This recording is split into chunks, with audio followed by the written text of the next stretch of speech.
CM ಕುರ್ಚಿ ಮೇಲೆ DK ಬ್ರದರ್ಸ್ಗೆ ಜಿಗುಪ್ಸೆ ಬಂತ.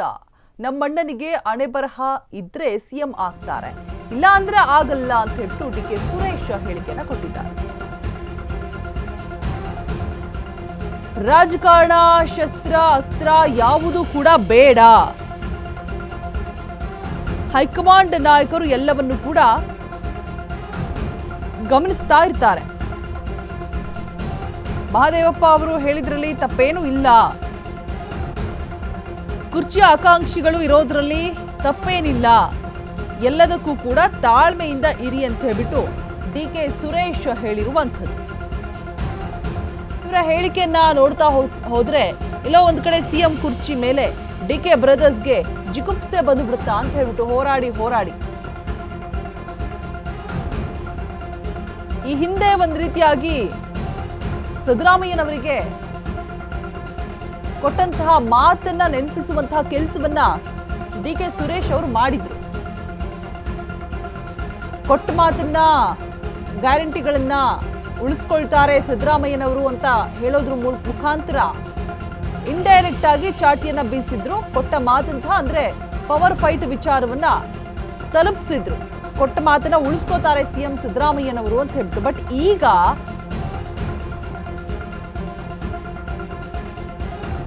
ರಾಜಕಾರಣ, ಶಸ್ತ್ರ, ಅಸ್ತ್ರ ಯಾವುದು ಕೂಡ ಬೇಡ. ಹೈಕಮಾಂಡ್ ನಾಯಕರು ಎಲ್ಲವನ್ನು ಕೂಡ ಗಮನಿಸ್ತಾ ಇರ್ತಾರೆ. ಮಹದೇವಪ್ಪ ಏನ್ ಹೇಳಿಕೆ ಕೊಟ್ಟಿದ್ದಾರೆ, ಅವ್ರು ಹೇಳಿರೋದ್ರಲ್ಲಿ ಏನು ಕೂಡ ತಪ್ಪಿಲ್ಲ. ಶಸ್ತ್ರ ಇದ್ರೆ ಅಲ್ವಾ ತ್ಯಾಗ ಮಾಡೋದು ಅಂತ ಹೇಳ್ಬಿಟ್ಟು ಡಿಕೆ ಸುರೇಶ್ ಅವರು ಜಿಗುಪ್ಸೆಯ ಮಾತನಾಡಿದ್ದಾರೆ. ಹೋರಾಡಿ ಎಲ್ಲೋ ಒಂದ್ ಕಡೆ ಜಿಗುಪ್ಸೆಯ ಮಾತನಾಡಿದ್ರಾ ಅಂತ ಹೇಳ್ಬಿಟ್ಟು. ಕುರ್ಚಿ ಆಕಾಂಕ್ಷಿಗಳಿರೋದ್ರಲ್ಲಿ ತಪ್ಪೇನೂ ಇಲ್ಲ, ಹೋರಾಟ ಇದ್ದೇ ಇರುತ್ತೆ, ಎಲ್ಲದಕ್ಕೂ ಕೂಡ ತಾಳ್ಮೆಯಿಂದ ಇರಿ ಅಂತ ಹೇಳ್ಬಿಟ್ಟು ಡಿಕೆ ಸುರೇಶ್ ಹೇಳಿದ್ದಾರೆ. ನನಗೂ ಅದರ ಬಗ್ಗೆ ಮಾಹಿತಿ ಇಲ್ಲ. ಶಿವಕುಮಾರ್ ಅವ್ರನ್ನ ಭೇಟಿ ಮಾಡಿಲ್ಲ ನಾನು. ನನಗೆ ಗೊತ್ತಿಲ್ಲ ರೀ. ಅವ್ರಿಗೆ ನೋಡಿ, ಶಾಸಕರಿಗೆ ಏನ್ ವಿಚಾರಧಾರೆಗಳಿದೆ ಶಾಸಕರಿಗೆ ಸಂಬಂಧಪಟ್ಟಿದ್ದು, ಅದು ನನಗೆ ಸಂಬಂಧಪಟ್ಟಿದ್ದಲ್ಲ, ಪಕ್ಷಕ್ಕೆ ಸಂಬಂಧಪಟ್ಟಿದ್ದಲ್ಲ. ಪಕ್ಷ ಅದನ್ನ ಅವರ ವಿಚಾರಗಳನ್ನ, ಅವರ ಹೇಳಿಕೆಗಳನ್ನ ಪಕ್ಷ ಗಮನಿಸ್ತದೆ ಹೊರತು ನಾವ್ ಹೇಳಕ್ಕಾಗಲ್ಲ. ಹೈಕಮಾಂಡು, ರಾಜ್ಯ ಮಟ್ಟದ ನಾಯಕರು ಅವ್ರು ಅದನ್ನ ತಿಳಿಸ್ತಾರೆ. ಶಸ್ತ್ರ ಇದ್ರೆ ತಾನೇ ತ್ಯಾಗ ಮಾಡಕ್ಕೆ. ಶಸ್ತ್ರನೇ ಇಲ್ವಲ್ಲ. ನಾನು ಯಾವಾಗ ಹೇಳಿದೆ ಶಸ್ತ್ರ ತ್ಯಾಗ, ಶಸ್ತ್ರ ಇಟ್ಕೊಂಡಿದೀವಿ ಅಂತ? ಅಲ್ಲಪ್ಪ, ಶಸ್ತ್ರ ಇದೆ ಅಂತ ಯಾವಾಗ ಹೇಳಿದೆ?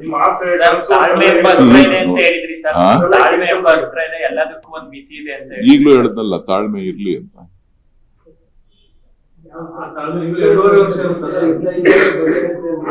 ನಾನು ಹೇಳಿದಿನಲ್ರಿ, ನಮ್ಮಣ್ಣನ ಹಣೆ ಬರ ಇದ್ರೆ ಆಗ್ತಾರೆ. ನಮ್ಮಣ್ಣನ ಹಣೆ ಬರ ಇಲ್ಲ ಅಂತ ಅಂದ್ರೆ ಯಾರೇನು ಮಾಡ್ಲಿಕ್ಕೆ ಆಗುದಿಲ್ಲ.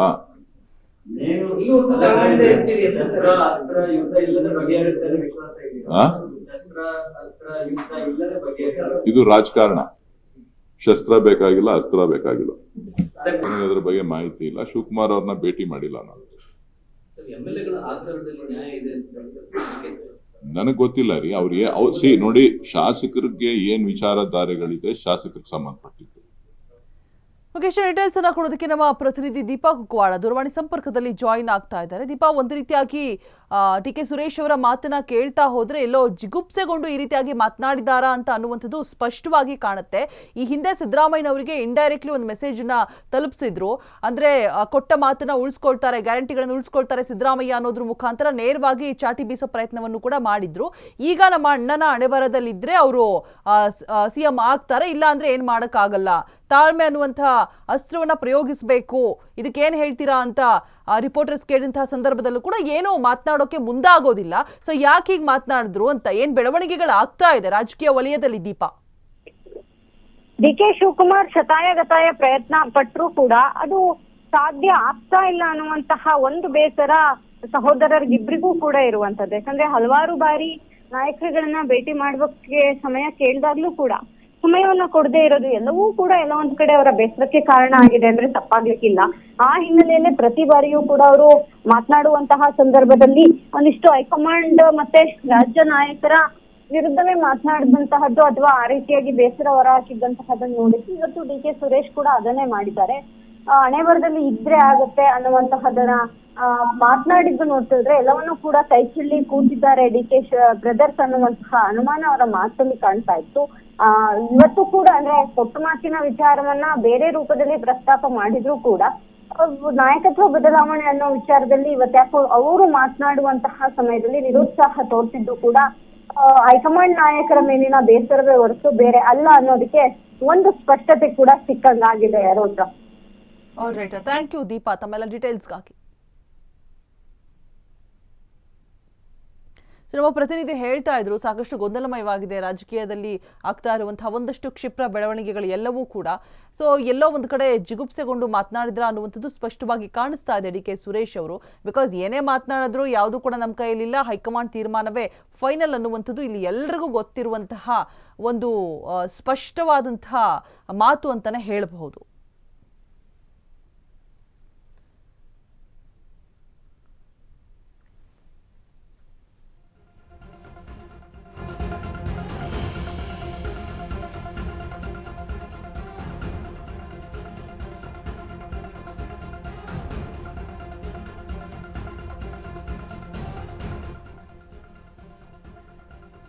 ಸೊ ಕುರ್ಚಿ ಆಕಾಂಕ್ಷಿಗಳಿರೋದ್ರಲ್ಲಿ ತಪ್ಪೇನೂ ಇಲ್ಲ, ಎಲ್ಲದಕ್ಕೂ ಕೂಡ ತಾಳ್ಮೆಯಿಂದ ನಾವು ಕಾಯಬೇಕು ಅಂತ ಕೂಡ ಹೇಳ್ತಿದ್ದಾರೆ. ಸಿಎಂ ಕುರ್ಚಿ ಮೇಲೆ ಎಲ್ಲೋ ಒಂದು ಕಡೆ ಜಿಗುಪ್ಸೆಗೊಂಡ್ಬಿಟ್ಟು ನಮ್ಮ ಅಣ್ಣನ ಹಣೆ ಬರಹದಲ್ಲಿದ್ದರೆ ಕುರ್ಚಿ ಸಿಗುತ್ತೆ, ಯಾಕಾಗಿ ಏನೇನೋ ಮಾತನಾಡೋದು ಸುಮ್ಮನೆ, ಯಾವ ಅಸ್ತ್ರನೂ ಇಲ್ಲ, ಶಸ್ತ್ರನೂ ಇಲ್ಲ, ಯಾವ ಪ್ರಯೋಗನೂ ಕೂಡ ಮಾಡೋದಕ್ಕಾಗೋದಿಲ್ಲ ರಾಜಕೀಯ ವಲಯದಲ್ಲಿ. ಹೈಕಮಾಂಡ್ ನಿರ್ಧಾರ ಏನಾಗಿರುತ್ತೆ ಅದೇ ಫೈನಲ್ ಆಗಿರುತ್ತೆ. ಅಣ್ಣನ ಹಣೆ ಬರಹದಲ್ಲಿ ಸಿ ಎಂ ಆಗಬೇಕು ಅಂತಿದ್ರೆ ಅವ್ರು ಆಗ್ತಾರೆ ಅಂತ ಹೇಳ್ಬಿಟ್ಟು ಡಿ ಕೆ ಸುರೇಶ್ ಅವರು ಮಾತನಾಡಿರುವಂಥದ್ದು. ಎಲ್ಲದಕ್ಕೂ ಕೂಡ ತಾಳ್ಮೆಯಿಂದ ಕಾಯಬೇಕು ಅಂತ ಹೇಳ್ತಿದ್ದಾರೆ.